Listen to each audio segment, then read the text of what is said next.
Every day we are inundated with highly explosive information from all over the world. But there is hardly enough time to read up on every topic, let alone delve deeper into it. That's why there is the info giant.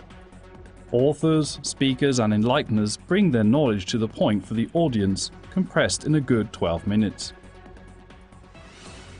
Our today's information giant, Andreas Märki, holds a degree in engineering from the Swiss Federal Institute of Technology in Zurich and has worked for over 20 years in the Swiss space industry.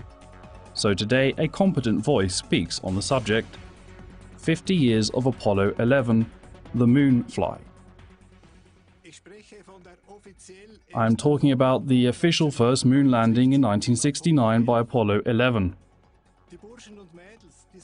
The boys and girls who stage such deceptions are obviously number fetishists. One of their favorite numbers seems to be 11.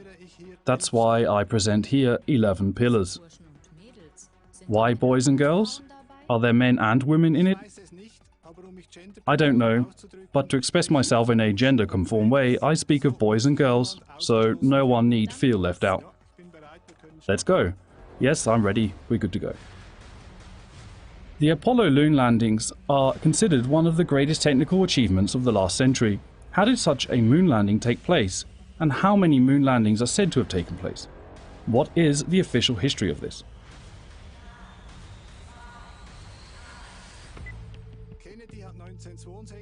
In 1962, President Kennedy announced the goal of landing a man on the moon and returning him safely back to Earth within the same decade. The United States launched a space program. First they flew with small space capsules with only one astronaut, then with two seeders with which they additionally practiced maneuvering, in order to fly to the moon with 3 astronauts at the end. In the moon orbit, the lunar lander module uncoupled itself with 2 astronauts and landed on the moon. The 2 astronauts got out, took photos, got back in and took off from the moon and flew back to the space capsule, which was still orbiting the moon and where their colleague was waiting. From there they went back to Earth and they landed in the sea. There were 6 successful moon landings in the years 1969 to 1972. A 7th, Apollo 13, did not land on the moon due to a defect. After an orbit around the moon, the crew returned to the Earth safely.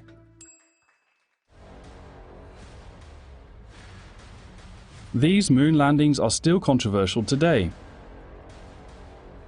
According to surveys, why do 30 to 50% of the population question the moon landings, although they are presented by the mass media as a secured historical event?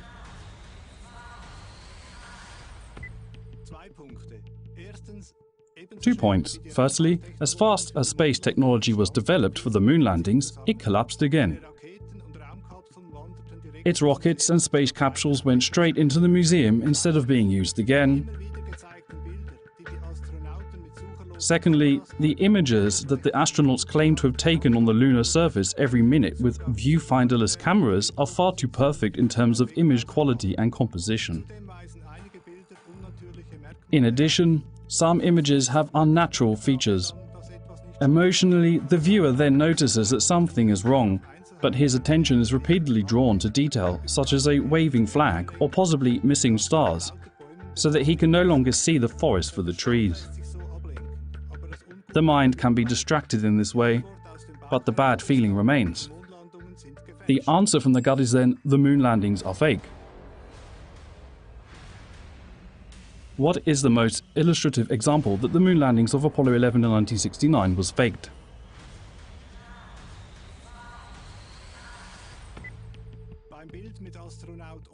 In the picture with astronaut Aldrin at the lunar module, the end of the shadow coincides with the end of the moon. If one readjusts the image, one has to cover the background to get the same horizon. This gives rise to the suspicion that the photos were taken in a studio where one can only see to the end of the illuminated floor, and behind it a black wall marks the universe. This suspicion then becomes a certainty in live video. The camera is at Aldrin's head height and you look down on the horizon as steeply as it is not possible in a real landscape.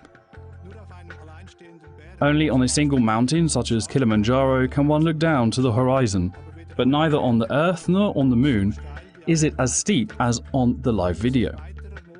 Here you would have to see more moon background, which would be perfectly illuminated by the sun. So the visible moon surface of the video image is only the illuminated floor of the film studio.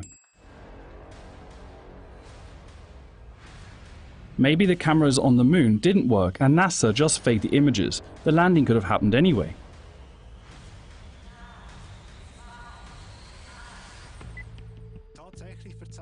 In fact, many forgive NASA for these falsified images, and yes, the landing could have taken place despite the falsified images. But a mountaineer with a faked summit photo would be blown to pieces. And NASA claims to have done science here.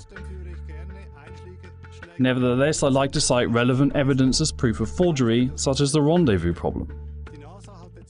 NASA had never flown a rendezvous at this time, as in no spaceship had ever docked with a second one. This maneuver would have been needed at the moon, since the lunar module's ascent stage had to dock with the mothership again after the return from the moon. To try this for the first time on the moon, and only with a mounted launch, where the engine jet had no free space to escape, so between upper and lower stage it would have had to exit laterally and burn the bottom of the ascent stage, is too much of a good thing. But a rendezvous was tested in the preparatory Gemini missions in 1966, as in with two-seater spaceships.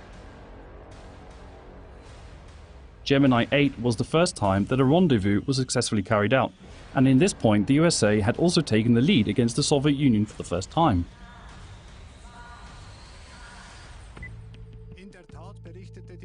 In fact, NASA reported that Gemini 8 had made a rendezvous for the first time. It would have taken Gemini 8 6.5 hours from launch to docking. This would be 8 times faster than the following 47 years, where it always took at least 2 days. Gemini 11 even claims to have completed the rendezvous in an incredible 94 minutes from launch to docking, 30 times faster than in the following 5 decades. From this I can only conclude that even the rendezvous of the Gemini missions were only the fantasy of NASA historians, especially when the total time of these missions was too short for a real rendezvous. There is a similarity to the landing of the lunar module. This had been rehearsed in advance, but the main rehearsal went wrong, and Armstrong could only save himself by ejecting. I can't believe that it worked on the moon, especially when the landing with the rocket engine ahead was first made on Earth in 2015. But laser distance measurements to the moon were also made on the laser retroreflectors set up by the astronauts. This is a proof of the authenticity of the moon landing. Or were these reflectors placed by unmanned missions?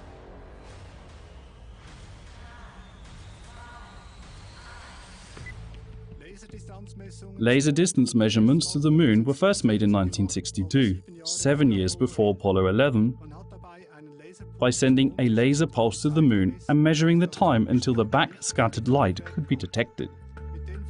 With the laser reflectors left behind by Apollo 11, about 1,000 times more light would have had to return than if the naked surface of the moon had been illuminated as before.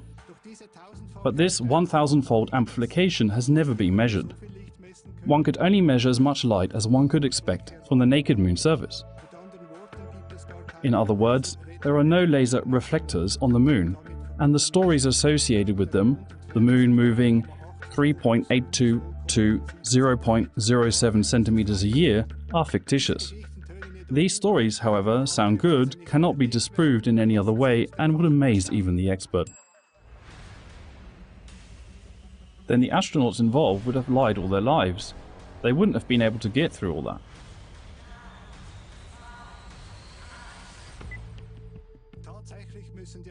In fact, the astronauts must have had a hard life after so many lies. It all began a few weeks after landing, when they gave the first press conference after the quarantine. They looked as if they had been shown the consequences of what to expect if they said something wrong.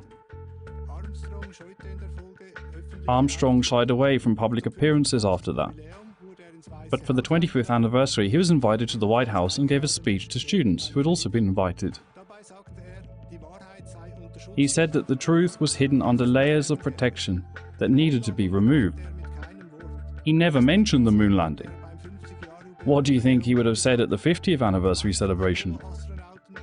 By the way, most Apollo astronauts were asked to swear on the Bible that they walked on the moon.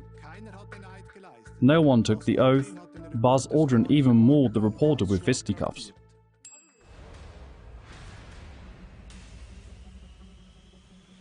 Someone would have informed the press or published such results on Wikipedia.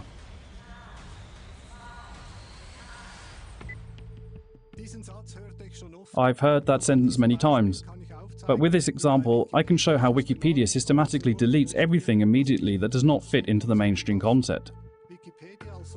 Wikipedia as a software platform is well done. All changes can be traced, and there is a discussion page where you can make suggestions and ask questions. Wikipedia has a serious disadvantage. The authors are anonymous, and so a large organization can take control of individual topics without being recognized. I've experienced myself how an article on Apollo image fakes, which I placed in Wikipedia based on a study by the University of Warwick, was immediately deleted with completely inaccurate arguments, and I, when I resisted, was banned as an author. Several Wikipedians were at work in a coordinated manner. They behaved as if they had been paid for their work. Wikipedia often has excellent articles on technical topics, but there is a strict censorship on sensitive topics. It's like a conspiracy theory. Is there a connection with other conspiracy theories?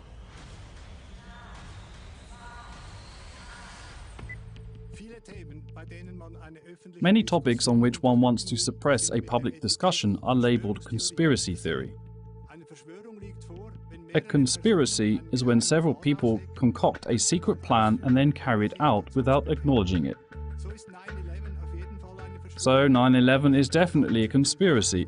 Either bin Laden and his henchmen conspired, or then another organization did it. Here, however, the word conspiracy theorist is only applied to those who question the official version. And this version speaks of 2 towers collapsed by airplanes and a third skyscraper, World Trade Center 7, which is said to have collapsed as a result of a fire in the basement, just as only a building collapses when it is blown up. Speaking of number 3, the third man at Apollo was Michael Collins. He had a back disc problem in 1968, was operated on and had to wear a neck brace for several months. After his recovery in late 1968, he was nominated for Apollo 11. This shows that only one actor was needed on Earth. Did people talk about conspiracies before 1969?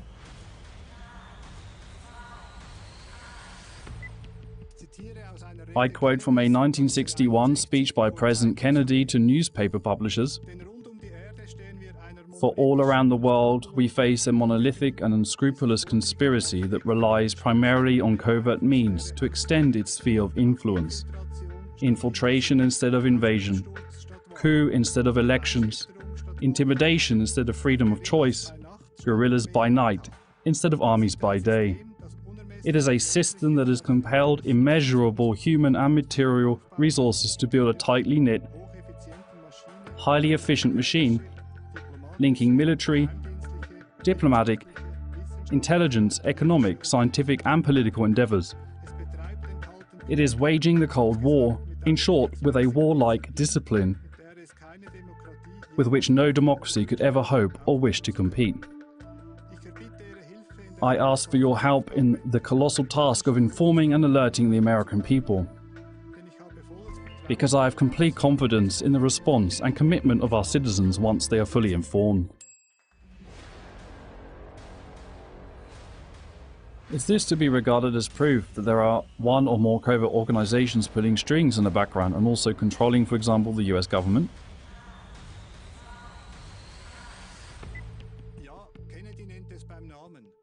Yes, Kennedy calls a spade, and if it weren't for these covert organizations, I don't see any reason that the moon landing wouldn't be openly discussed and that 9/11 couldn't be fully investigated either. Someone has to pull the strings in the background, where the democratically elected US government prevents such events from being uncovered. So this somebody also controls the US government and works against the welfare of mankind. It seems that topics about which one does not want public discussion are called conspiracy theory. If the moon landing, considered the mother of all conspiracy theories, is only a phantom, then what about her children? Don't let your common sense talk you out of it. Look even more closely at the topics labeled conspiracy theory. The knowledge you just imparted puts you above this ridiculous labeling. You can find the whole story with all the references in my book, 50 Years Apollo 11 Moonfly. Way to go! Today's info giant, Andreas Märki, has thus brought 11 topics to the point in no less than 663 seconds. 7 times he was within the time limit and only just overdid the other columns with 11 seconds. The jury would like to thank and congratulate him on this top performance. The true power of the info giant lies in the creation of this information. Klagemauer TV and its viewers will be happy if there are more info giants soon who summarize their knowledge crisply and briefly. We're looking forward to hearing from you. The speaker makes the text documents available to our audience as a download file below this broadcast.